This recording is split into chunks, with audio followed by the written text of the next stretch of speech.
Olá, ouvintes, sejam muito bem-vindos. Este é o nosso podcast Zeja. Nosso direito à moradia e à cidade. Eu sou Luanda Moreira. E eu sou Isabel Queiroz. E no nosso episódio de hoje, nós vamos conversar com Marli Carrara, uma das lideranças em Salvador da União Nacional por Moradia Popular, sobre os processos de autogestão para a construção de moradia social em zonas especiais de interesse social, as ZEIS.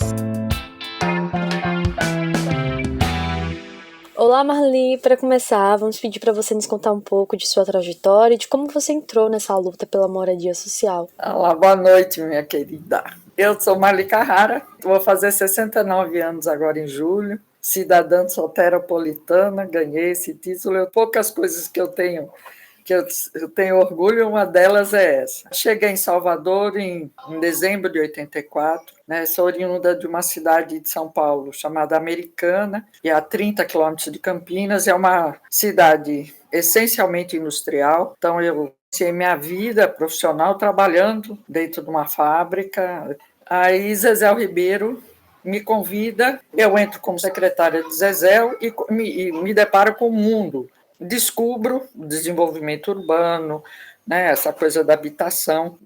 Nesse momento, eu conheço várias lideranças. Nesse momento, em 96, algumas entidades do movimento, associações, se juntam. Em 99, a gente faz o primeiro encontro da Bahia, lá nos Alagados. Em 2002, Lula se elege e a gente foi construindo junto a participação na Conferência da Cidade. Só em 2004, quando nasce o programa Crédito Solidário, a União quer apresentar projetos e eu me deparo sozinha, tendo que ler manual para ver como é que selecionava, como é que habilitava.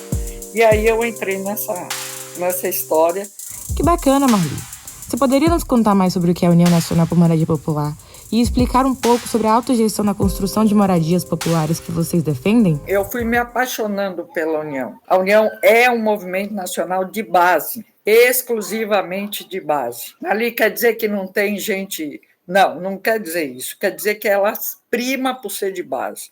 É a maneira da organização da União.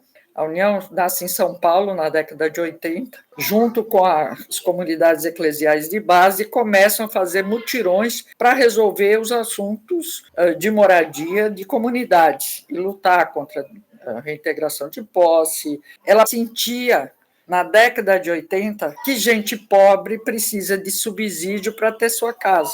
E a autogestão, que é a nossa bandeira maior, não é que nos faz maior que nenhum dos movimentos nacionais, mas nos faz totalmente diferentes dos demais movimentos. A gente quer financiamento público para construir casa para quem não tem moradia digna, mas a autogestão, ela faz uma diferença, que é as famílias se organizarem, procurarem seu terreno, ver o lugar que querem morar ou o lugar que querem permanecer. É aqui que eu quero, eu vou melhorar isso. Procurar um arquiteto, engenheiro, desenhar esse espaço para você melhorar. Vamos sonhar com a sua casa aqui, uma praça ali, um parquinho ali, o dia a dia, fazer junto com a família no local. Realmente, parece muito rica e potente essa possibilidade de autogestão. Aproveitamos então para pedir que você explique um pouco sobre o Fundo Nacional de Habitação de Interesse Social e como o Estatuto da Cidade proporciona a defesa das áreas de moradia popular nas cidades brasileiras. Bom, o nome do projeto de lei era Fundo Nacional de Moradia Popular, tinha esse nome.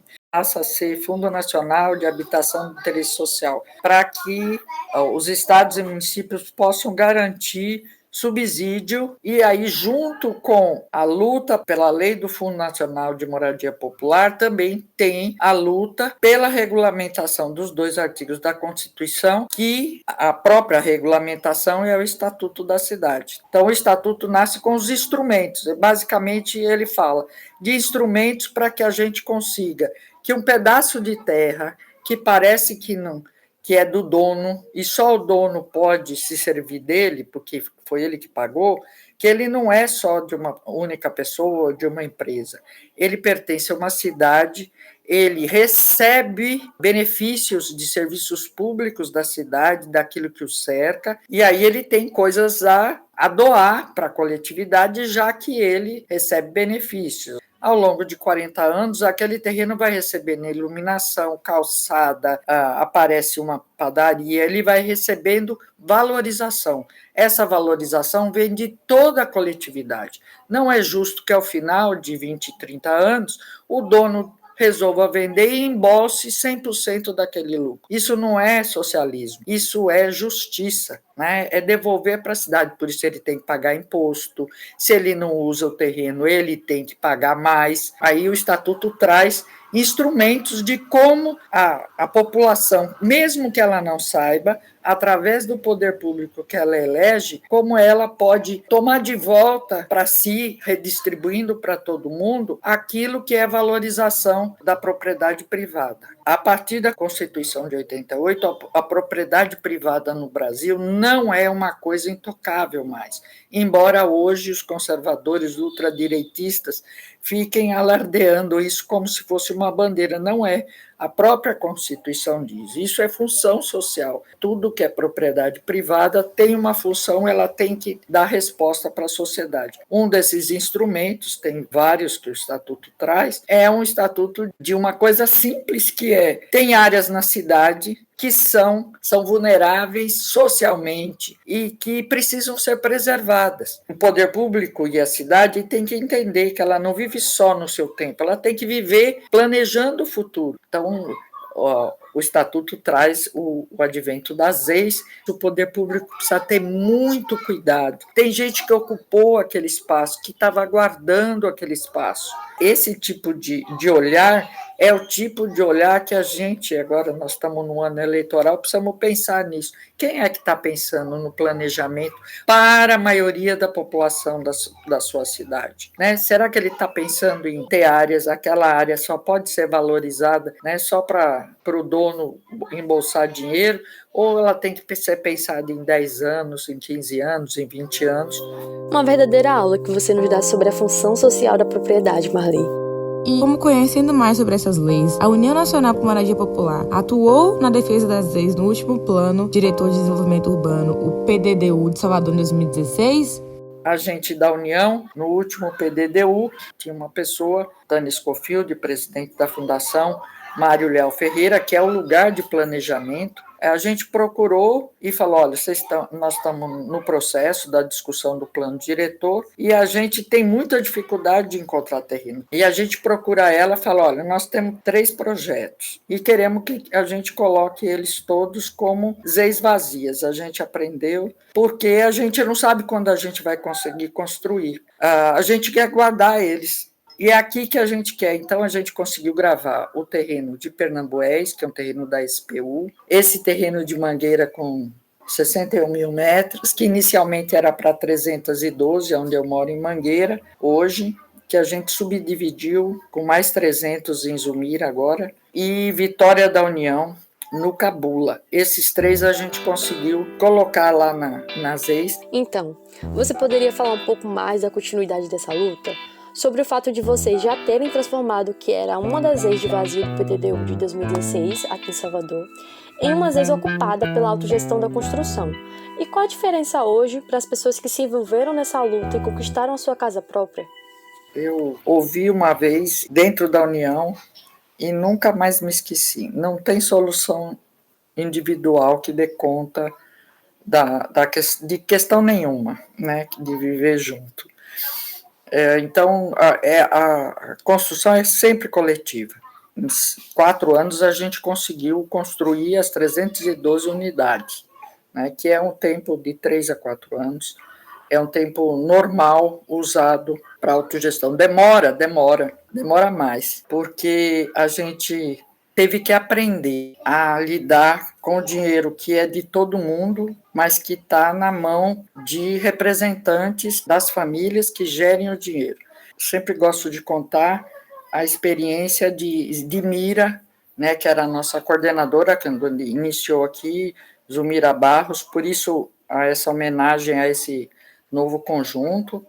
Ela faleceu há 10, 11 anos atrás, ainda jovem, e ela foi na Caixa Econômica, e tinha 1,5 m de altura, negra, de sandália de havaiana, e ela estava esperando a gerente para ser atendida. E a gerente chegou, um rapaz cheio de paletó, tal, foi falar direto com a gerente, porque normalmente é isso que se faz, né? E ela estava, e a gerente falou, ele conversou com ele, e Mira só olhando, estava Mira e Anísio. E ela falou, não, o senhor espera que eu vou atender aquela senhora, depois eu atendo o senhor.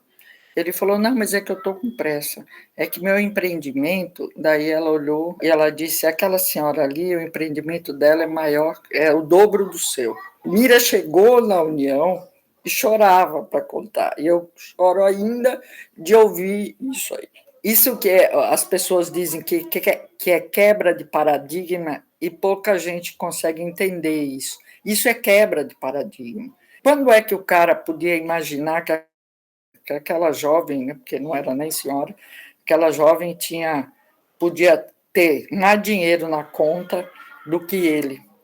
Foi assim que a gente fez. A gente foi contratando pequenos empreiteiros, a gente não trabalhou de mutirão, mas não fez, ninguém levantou parede o suficiente, não fizemos isso. Algumas famílias até trabalharam, mas não já de forma remunerada durante todo o tempo. Pequenos empreiteiros para fazer a fundação, para levantar as paredes, outro empreiteiro para fazer elétrica, outro empreiteiro para fazer a hidráulica, e cada coisa dessa foi discutida com as famílias, foi pensada. Essa construção coletiva, esse estar junto diariamente, a gente foi evoluindo, né? Como pessoa, a gente vai conhecendo quem vai ser nossos vizinhos, quem tem criança pequena, e isso facilita a permanência na área, faz com que a gente tenha um pedaço de terra, que é a nossa casa, que a gente pode sair meia-noite na rua, aqui na frente de casa, e até 10 horas da noite está na nossa pracinha com nossas crianças hoje. Pouca gente em bairro periférico hoje em Salvador pode ter o que a gente tem. Muito bom.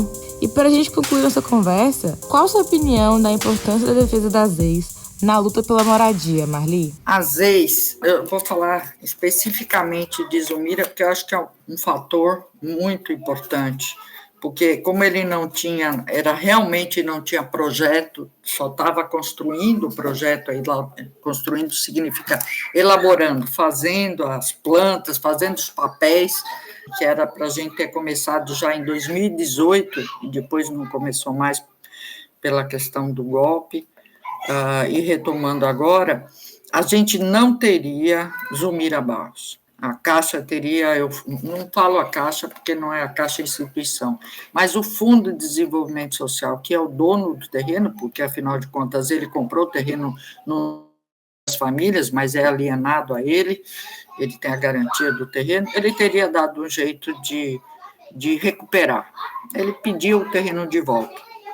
Né? Ele não vai sair projeto, isso é meu, eu tomo de volta e ia vender para outra coisa. Só que para vender para quem de outra coisa? Ali, o lugar foi tão valorizado que só podia ser para moradia de gente com muito dinheiro, porque ele está na valorização do Alphaville, a 4 minutos da Paralela, a 10 minutos do aeroporto, né? E na linha reta da 29 já pega Orlando Gomes está na praia.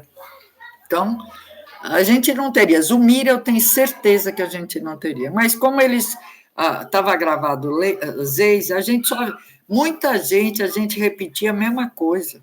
Né? Nem que se a gente quisesse, vocês não podiam fazer nada, porque é Zeis. Aqui só pode ser moradia popular. Não pode virar um prédio muito chique, porque não é, isso aqui foi feito, foi guardado para ser isso.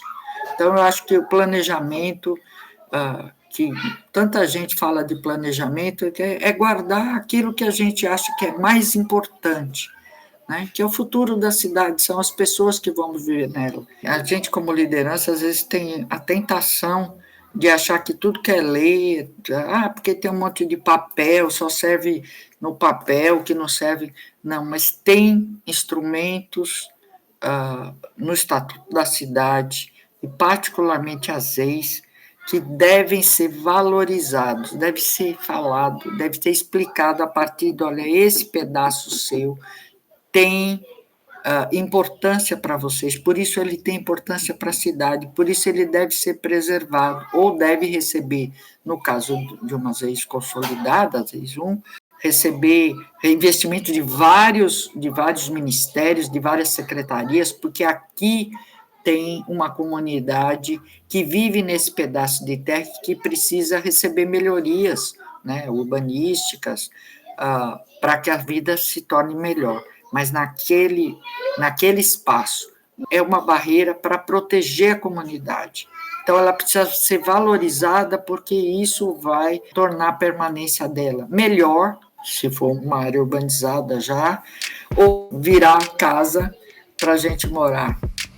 Muito obrigada por essa conversa maravilhosa, Marli, e por essa partilha que você trouxe sobre a experiência de luta pela autogestão e pelas leis em Salvador como instrumento para garantir o direito à moradia e à cidade. Queremos agradecer também aos ouvintes e reforçar que este episódio foi apresentado por Luanda Moreira e Isabel Queiroz. Essa é uma realização da campanha ZEI Já, pelo direito à moradia e à cidade.